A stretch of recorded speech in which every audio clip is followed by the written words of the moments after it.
ആവർത്തന പുസ്തകം അധ്യായം 21. നിന്റെ ദൈവമായ യഹോവ നിനക്ക് അവകാശമായി തരുന്ന ദേശത്ത് വയലിൽ ഒരുത്തനെ കൊന്നിട്ടിരിക്കുന്നത് കാണുകയും അവനെ കൊന്നവൻ ആരെന്ന് അറിയാതിരിക്കുകയും ചെയ്താൽ നിന്റെ മൂപ്പന്മാരും ന്യായാധിപതിമാരും പുറത്തു ചെന്ന് കൊല്ലപ്പെട്ടവന്റെ ചുറ്റുമിരിക്കുന്ന അതത് പട്ടണം വരെയുള്ള ദൂരം അളക്കേണം.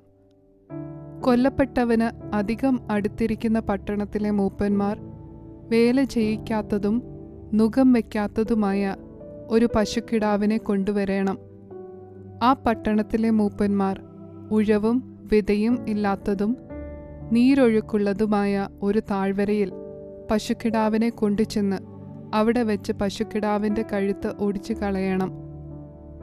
പിന്നെ ലേവ്യരായ പുരോഹിതന്മാർ അടുത്ത് ചെല്ലണം.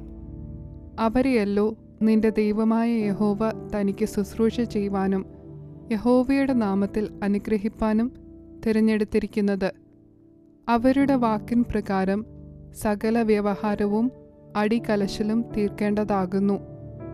കൊല്ലപ്പെട്ടവന് അടുത്ത പട്ടണത്തിലെ മൂപ്പന്മാർ എല്ലാവരും താഴ്വരയിൽ വെച്ച് കഴുത്തൊടിച്ച പശുക്കിടാവിന്മേൽ തങ്ങളുടെ കൈ കഴുകി, ഞങ്ങളുടെ കൈകൾ ആ രക്തം ചിന്നിയിട്ടില്ല, ഞങ്ങളുടെ കണ്ണ് അത് കണ്ടിട്ടുമില്ല. യഹോവേ, നീ വീണ്ടെടുത്തിട്ടുള്ള നിന്റെ ജനമായ ഇസ്രായേലിനോട് ക്ഷമിക്കണമേ. നിന്റെ ജനമായ ഇസ്രായേലിന്റെ മധ്യേ കുറ്റമില്ലാത്ത രക്തം ഇരിപ്പാൻ ഇടവരുത്തരുതേ എന്ന് പറയണം. എന്നാൽ ആ രക്തപാതകം അവരോട് മോചിക്കപ്പെടും. ഇങ്ങനെ യഹോവയ്ക്ക് ഹിതമായുള്ളത് ചെയ്ത് കുറ്റമില്ലാത്ത രക്തം നിങ്ങളുടെ ഇടയിൽ നിന്ന് നീക്കിക്കളയണം.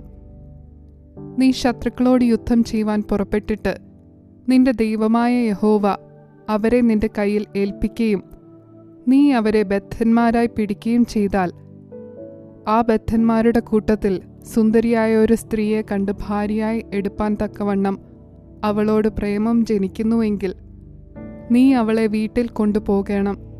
അവൾ തലമുടി ചിരയ്ക്കുകയും നഖം മുറിക്കുകയും ബദ്ധവസ്ത്രം മാറി നിന്റെ വീട്ടിൽ പാർത്ത് 1 മാസം തൻ്റെ അപ്പനെയും അമ്മയെയും കുറിച്ച് ദുഃഖിക്കുകയും ചെയ്ത ശേഷം നീ അവളുടെ അടുക്കൽ ചെന്ന് അവൾക്ക് ഭർത്താവായും അവൾ നിനക്ക് ഭാര്യയായും ഇരിക്കണം. എന്നാൽ നിനക്ക് അവളോട് ഇഷ്ടമില്ലാതെ ആയെങ്കിൽ അവളെ സ്വതന്ത്രയായി വിട്ടയക്കണം. അവളെ ഒരിക്കലും വിലയ്ക്ക് വിൽക്കരുത്. നീ അവളെ പരിഗ്രഹിച്ചതുകൊണ്ട് അവളോട് കാഠിന്യം പ്രവർത്തിക്കരുത്. ഒരുത്തി ഇഷ്ടയായും മറ്റവൾ അനിഷ്ടയായും ഇങ്ങനെ ഒരാൾക്ക് 2 ഭാര്യമാരുണ്ടായിരിക്കുകയും അവർ ഇരുവരും അവന് പുത്രന്മാരെ പ്രസവിക്കുകയും ആദ്യജാതൻ അനിഷ്ടയുടെ മകനായിരിക്കുകയും ചെയ്താൽ, അവൻ തൻ്റെ സ്വത്ത് പുത്രന്മാർക്ക് ഭാഗിച്ചു കൊടുക്കുമ്പോൾ അനിഷ്ടയുടെ മകനായ ആദ്യജാതന് പകരം ഇഷ്ടയുടെ മകന് ജ്യേഷ്ഠാവകാശം കൊടുത്തുകൂടാ. തനിക്കുള്ള സകലത്തിലും 2 പങ്ക് അനിഷ്ടയുടെ മകന് കൊടുത്ത് അവനെ ആദ്യജാതനെന്ന് സ്വീകരിക്കണം. അവൻ അവൻ്റെ ബലത്തിൻ്റെ ആരംഭമല്ലോ. ജ്യേഷ്ഠാവകാശം അവനുള്ളതാകുന്നു. അപ്പൻ്റെയോ അമ്മയുടെയോ വാക്ക് കേൾക്കാതെയും അവർ ശാസിച്ചാലും അനുസരിക്കാതെയും ഇരിക്കുന്ന ശാഠ്യനും മത്സരിയുമായ മകൻ ഒരുത്തനുണ്ടെങ്കിൽ അമ്മയപ്പന്മാർ അവനെ പിടിച്ച് പട്ടണത്തിലെ മൂപ്പന്മാരുടെ അടുക്കൽ പട്ടണവാതിൽക്കലേക്ക് കൊണ്ടുപോയി, ഞങ്ങളുടെ ഈ മകൻ ശാഠ്യനും മത്സരിയും ഞങ്ങളുടെ വാക്ക് കേൾക്കാത്തവനും തിന്നിയും കുടിയനുമാകുന്നു എന്ന് പട്ടണത്തിലെ മൂപ്പന്മാരോട് പറയണം. പിന്നെ അവൻ്റെ പട്ടണക്കാർ എല്ലാവരും അവനെ കല്ലെറിഞ്ഞു കൊല്ലണം. ഇങ്ങനെ നിങ്ങളുടെ ഇടയിൽ നിന്ന് ദോഷം നീക്കിക്കളയണം. ഇസ്രായേലെല്ലാം കേട്ട് ഭയപ്പെടണം. ഒരുത്തൻ മരണയോഗ്യമായ ഒരു പാപം ചെയ്തിട്ട് അവനെ കൊന്ന് ഒരു മരത്തിൽ തൂക്കിയാൽ അവൻ്റെ ശവം മരത്തിന്മേൽ രാത്രി മുഴുവനും ഇരിക്കരുത്. അന്ന് തന്നെ അത് കുഴിച്ചിടണം. തൂങ്ങി മരിച്ചവൻ ദൈവസന്നിധിയിൽ ശാപഗ്രസ്തനാകുന്നു. നിന്റെ ദൈവമായ യഹോവ നിനക്ക് അവകാശമായി തരുന്ന ദേശം നീ അശുദ്ധമാക്കരുത്. ആവർത്തന പുസ്തകം അധ്യായം 22. സഹോദരന്റെ കാളയോ ആടോ തെറ്റി ഉഴലുന്നത് നീ കണ്ടാൽ അതിനെ വിട്ട് ഒഴിഞ്ഞു കളയാതെ സഹോദരന്റെ അടുക്കൽ എത്തിച്ചു കൊടുക്കണം. സഹോദരൻ നിനക്ക് സമീപസ്ഥനല്ല, നീ അവനെ അറിയുകയുമില്ല എന്ന് വരികിൽ അതിനെ നിന്റെ വീട്ടിൽ കൊണ്ടുപോകണം. സഹോദരൻ അതിനെ അന്വേഷിച്ചു വരും വരെ അത് നിന്റെ അടുക്കൽ ഇരിക്കണം, പിന്നെ അവന് മടക്കി കൊടുക്കണം. അങ്ങനെ തന്നെ അവൻ്റെ കഴുതയുടെയും വസ്ത്രത്തിൻ്റെയും സഹോദരൻ്റെ പക്കൽ നിന്ന് കാണാതെ പോയിട്ട് നീ കണ്ടെത്തിയ ഏതൊരു വസ്തുവിൻ്റെയും കാര്യത്തിൽ ചെയ്യണം. നീ ഒഴിഞ്ഞു കളയേണ്ടതല്ല. സഹോദരൻ്റെ കഴുതയോ കാളയോ വഴിയിൽ വീണ് കിടക്കുന്നത് നീ കണ്ടാൽ വിട്ട് ഒഴിഞ്ഞു കളയാതെ അതിനെ എഴുന്നേൽപ്പിപ്പാൻ അവനെ സഹായിക്കണം. പുരുഷന്റെ വസ്ത്രം സ്ത്രീയും സ്ത്രീയുടെ വസ്ത്രം പുരുഷനും ധരിക്കരുത്. അങ്ങനെ ചെയ്യുന്നവരൊക്കെയും നിന്റെ ദൈവമായ യഹോവയ്ക്ക് വെറുപ്പാകുന്നു. മരത്തിന്മേലെങ്കിലും നിലത്തെങ്കിലും കുഞ്ഞുങ്ങളോ മുട്ടകളോ ഉള്ള ഒരു പക്ഷിക്കൂട് നീ വഴിയിൽ വെച്ച് കണ്ടാൽ തള്ള കുഞ്ഞുങ്ങളിന്മേലോ മുട്ടകളിന്മേലോ ഇരിക്കുന്നുവെങ്കിൽ നീ കുഞ്ഞുങ്ങളോടുകൂടെ തള്ളയെ പിടിക്കരുത്. നിനക്ക് നന്നായിരിക്കാനും ദീർഘായുസ്സുണ്ടാകുവാനും തള്ളയെ വിട്ട് കളയണം. കുഞ്ഞുങ്ങളെ എടുത്തുകൊള്ളാം. ഒരു പുതിയ വീട് പണിതാൽ നിന്റെ വീട്ടിൻ മുകളിൽ നിന്ന് വല്ലവനും വീണിട്ട് വീട്ടിന്മേൽ രക്തപാതകം വരാതിരിക്കേണ്ടതിന് നീ അതിന് കൈമതിലുണ്ടാക്കണം. നിന്റെ മുന്തിരിത്തോട്ടത്തിൽ വേറൊരു വക വിത്തും ഇടരുത്. അങ്ങനെ ചെയ്താൽ നീ ഇട്ട വിത്തിന്റെ വിളവും മുന്തിരിത്തോട്ടത്തിന്റെ അനുഭവവും വിശുദ്ധ മന്ദിരം വകയ്ക്ക് ചേർന്നു പോകും. കാളയെയും കഴുതയെയും ഒന്നിച്ചു പൂട്ടി ഉഴരുത്. ആട്ടുരോമവും ചണയും കൂടിക്കലർന്ന വസ്ത്രം ധരിക്കരുത്. നീ പുതയ്ക്കുന്ന മേലാടയുടെ 4 കോണിലും പൊടിപ്പുണ്ടാക്കണം. ഒരു പുരുഷൻ ഒരു സ്ത്രീയെ പരിഗ്രഹിച്ച് അവളുടെ അടുക്കൽ ചെന്ന ശേഷം അവളെ വെറുത്തു, ഞാൻ ഈ സ്ത്രീയെ പരിഗ്രഹിച്ചു, അവളുടെ അടുക്കൽ ചെന്നാറെ അവളിൽ കന്യകാലക്ഷണം കണ്ടില്ല എന്ന് പറഞ്ഞു അവളുടെ മേൽ നാണക്കേട് ചുമത്തി അപവാദം പറഞ്ഞുണ്ടാക്കിയാൽ യുവതിയുടെ അമ്മയപ്പന്മാർ അവളുടെ കന്യകാലക്ഷണങ്ങളെടുത്ത് പട്ടണത്തിലെ മൂപ്പന്മാരുടെ അടുക്കൽ പട്ടണവാതിൽക്കൽ കൊണ്ടുവരേണം. യുവതിയുടെ അപ്പൻ മൂപ്പന്മാരോട്, ഞാൻ എൻ്റെ മകളെ ഈ പുരുഷന് ഭാര്യയായി കൊടുത്തു, എന്നാൽ അവന് അവളോട് അനിഷ്ടമായിരിക്കുന്നു. ഞാൻ നിന്റെ മകളിൽ കന്യകാലക്ഷണം കണ്ടില്ല എന്ന് പറഞ്ഞ് അവളുടെ മേൽ നാണക്കേട് ചുമത്തുന്നു, എന്നാൽ എൻ്റെ മകളുടെ കന്യകാലക്ഷണങ്ങൾ ഇതാ എന്ന് പറഞ്ഞു പട്ടണത്തിലെ മൂപ്പന്മാരുടെ മുൻപിൽ ആ വസ്ത്രം വിടർക്കേണം. അപ്പോൾ പട്ടണത്തിലെ മൂപ്പന്മാർ ആ പുരുഷനെ പിടിച്ച് ശിക്ഷിക്കണം.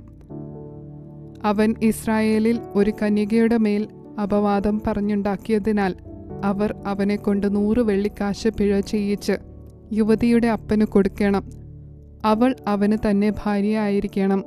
അവന് തൻ്റെ ആയുഷ്കാലത്തൊരിക്കലും അവളെ ഉപേക്ഷിച്ചുകൂടാ.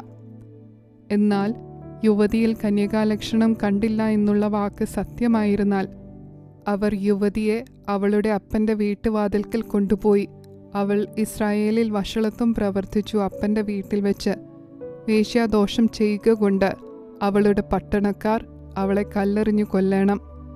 ഇങ്ങനെ നിങ്ങളുടെ ഇടയിൽ നിന്ന് ദോഷം നീക്കി കളയണം. ഒരു പുരുഷന്റെ ഭാര്യയായ സ്ത്രീയോടുകൂടെ ഒരുത്തൻ ശയിക്കുന്നത് കണ്ടാൽ സ്ത്രീയോടുകൂടെ ശയിച്ച പുരുഷനും സ്ത്രീയും ഇരുവരും മരണശിക്ഷ അനുഭവിക്കണം. ഇങ്ങനെ ഇസ്രായേലിൽ നിന്ന് ദോഷം നീക്കി കളയണം.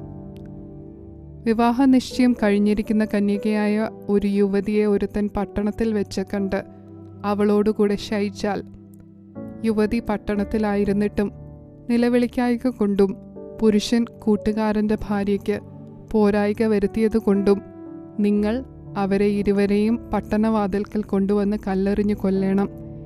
ഇങ്ങനെ നിങ്ങളുടെ ഇടയിൽ നിന്ന് ദോഷം നീക്കി കളയണം. എന്നാൽ വിവാഹനിശ്ചയം കഴിഞ്ഞിരിക്കുന്ന ഒരു യുവതിയെ ഒരുത്തൻ വയലിൽ വെച്ച് കണ്ട് ബലാത്കാരം ചെയ്ത് അവളോടുകൂടെ ശയിച്ചാൽ പുരുഷൻ മാത്രം മരണശിക്ഷ അനുഭവിക്കണം. യുവതിയോടോ ഒന്നും ചെയ്യരുത്, അവൾക്ക് മരണയോഗ്യമായ പാപമില്ല. ഒരുത്തൻ കൂട്ടുകാരൻ്റെ നേരെ കയർത്തു അവനെ കൊല്ലുന്നതുപോലെ അത്രേ ഈ കാര്യം. വയലിൽ വെച്ചല്ലോ അവൻ അവളെ കണ്ടെത്തിയത്. യുവതി നിലവിളിച്ചാലും അവളെ രക്ഷിപ്പാൻ ആളില്ലായിരുന്നു. വിവാഹനിശ്ചയം കഴിയാത്ത കന്യകയായ ഒരു യുവതിയെ ഒരുത്തൻ കണ്ട് അവളെ പിടിച്ച് അവളോടുകൂടെ ശയിക്കുകയും അവരെ കണ്ടുപിടിക്കുകയും ചെയ്താൽ അവളോടുകൂടെ ശയിച്ച പുരുഷൻ യുവതിയുടെ അപ്പന് 50 വെള്ളിക്കാശ് കൊടുക്കണം. അവൾ അവൻ്റെ ഭാര്യയാകുകയും വേണം. അവൻ അവൾക്ക് പോരായ്ക വരുത്തിയല്ലോ. അവന് തൻ്റെ ആയുഷ്കാലത്തൊരിക്കലും അവളെ ഉപേക്ഷിച്ചുകൂടാ. അപ്പൻ്റെ ഭാര്യയെ ആരും പരിഗ്രഹിക്കരുത്, അപ്പൻ്റെ വസ്ത്രം നീക്കുകയും അരുത്. ആവർത്തന പുസ്തകം അധ്യായം 23. ഷണ്ണനോ ചിന്നലിംഗനോ യഹോവയുടെ സഭയിൽ പ്രവേശിക്കരുത്. കൗലടയൻ യഹോവയുടെ സഭയിൽ പ്രവേശിക്കരുത്. അവൻ്റെ 10ാം തലമുറ പോലും യഹോവയുടെ സഭയിൽ പ്രവേശിക്കരുത്. ഒരു അമോന്യനോ മോവാബ്യനോ യഹോവയുടെ സഭയിൽ പ്രവേശിക്കരുത്. അവരുടെ 10ാം തലമുറ പോലും ഒരു നാളും യഹോവയുടെ സഭയിൽ പ്രവേശിക്കരുത്. നിങ്ങൾ മിസ്രയീമിൽ നിന്ന് വരുമ്പോൾ അവർ അപ്പവും വെള്ളവും കൊണ്ട് വഴിയിൽ നിങ്ങളെ വന്നെതിരേൽക്കായ്കൊണ്ടും നിന്നെ ശപിപ്പാൻ അവർ മെസൊപ്പൊത്താമ്യയിലെ ഫെദോരിൽ നിന്ന് ബെയോരിൻ്റെ മകനായ ബിലെയാമിനെ നിനക്ക് വിരോധമായി കൂലിക്ക് വിളിപ്പിച്ചതുകൊണ്ടും തന്നെ. എന്നാൽ ബിലെയാമിന് ചെവി കൊടുപ്പാൻ നിന്റെ ദൈവമായ യഹോവയ്ക്ക് മനസ്സില്ലായിരുന്നു. നിന്റെ ദൈവമായ യഹോവ നിന്നെ സ്നേഹിച്ചതുകൊണ്ട് നിന്റെ ദൈവമായ യഹോവ ശാപം നിനക്ക് അനുഗ്രഹമാക്കി തീർത്തു. ആകയാൽ നിന്റെ ആയുഷ്കാലത്തൊരിക്കലും അവരുടെ സമാധാനത്തിനും ഗുണത്തിനും വേണ്ടി ചിന്തിക്കരുത്. ഏദോമ്യനെ വെറുക്കരുത്, അവൻ നിന്റെ സഹോദരനല്ലോ. മിസ്രയീമ്യനെ വെറുക്കരുത്, നീ അവൻ്റെ ദേശത്ത് പരദേശിയായിരുന്നുവല്ലോ. 3ാം തലമുറയായി അവർക്ക് ജനിക്കുന്ന മക്കൾക്ക് യഹോവയുടെ സഭയിൽ പ്രവേശിക്കാം. ശത്രുക്കൾക്ക് നേരെ പാളയമിറങ്ങുമ്പോൾ കൊള്ളരുതാത്ത കാര്യമൊന്നും ചെയ്യാതിരിപ്പാൻ നീ സൂക്ഷിച്ചു കൊള്ളണം. രാത്രിയിൽ സംഭവിച്ച കാര്യത്താൽ അശുദ്ധനായി തീർന്ന ഒരുത്തൻ നിങ്ങളിൽ ഉണ്ടായിരുന്നാൽ അവൻ പാളയത്തിനു പുറത്തു പോകണം, പാളയത്തിനകത്ത് വരരുത്. സന്ധ്യയാകുമ്പോൾ അവൻ വെള്ളത്തിൽ കുളിക്കണം. സൂര്യൻ അസ്തമിച്ചിട്ട് അവന് പാളയത്തിനകത്ത് വരാം. ബാഹ്യത്തിനു പോകുവാൻ നിനക്ക് ഒരു സ്ഥലം പാളയത്തിനു പുറത്തുണ്ടായിരിക്കണം. നിന്റെ ആയുധങ്ങളുടെ കൂട്ടത്തിൽ ഒരു പാരയും ഉണ്ടായിരിക്കണം. ബാഹ്യത്തിന് ഇരിക്കുമ്പോൾ അതിനാൽ കുഴിച്ച് നിന്റെ വിസർജനം മൂടിക്കളയണം. നിന്റെ ദൈവമായ യഹോവ നിന്നെ രക്ഷിപ്പാനും ശത്രുക്കളെ നിനക്ക് ഏൽപ്പിച്ചു തരുവാനും നിന്റെ പാളയത്തിൻ്റെ മധ്യേ നടക്കുന്നു. നിങ്കൽ വൃത്തികേട് കണ്ടിട്ട് അവൻ നിന്നെ വിട്ടകലാതിരിപ്പാൻ നിന്റെ പാളയം ശുദ്ധിയുള്ളതായിരിക്കണം. യജമാനനെ വിട്ട് നിന്റെ അടുക്കൽ ശരണം പ്രാപിപ്പാൻ വന്ന ദാസനെ യജമാനന്റെ കയ്യിൽ ഏൽപ്പിക്കരുത്.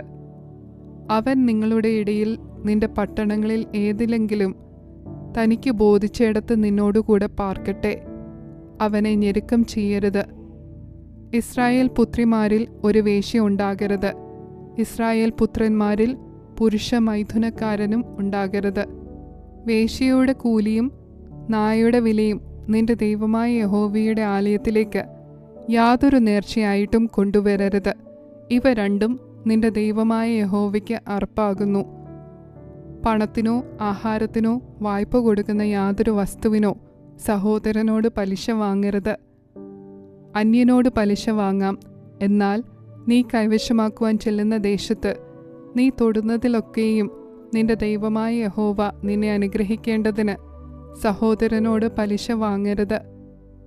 നിന്റെ ദൈവമായ യഹോവയ്ക്ക് നേർച്ച നേർന്നാൽ അത് നിവർത്തിപ്പാൻ താമസം വരുത്തരുത്. അങ്ങനെ ചെയ്താൽ നിന്റെ ദൈവമായ യഹോവ നിന്നോട് ചോദിക്കും, അത് നിങ്കിൽ പാപമായിരിക്കും. നേരാതിരിക്കുന്നത് പാപമാകയില്ല. നിന്റെ നാവിന്മേൽ നിന്ന് വീണത് നിവർത്തിക്കുകയും വായ്കൊണ്ട് പറഞ്ഞ സ്വമേധാദാനം നിന്റെ ദൈവമായ യഹോവയ്ക്ക് നേർന്നതുപോലെ നിവർത്തിക്കുകയും വേണം. കൂട്ടുകാരൻ്റെ മുന്തിരിത്തോട്ടത്തിലൂടെ പോകുമ്പോൾ ഇഷ്ടം പോലെ മുന്തിരിപ്പഴം തൃപ്തിയാവണ്ണം നിനക്ക് തിന്നാം, എങ്കിലും നിന്റെ പാത്രത്തിലിടരുത്.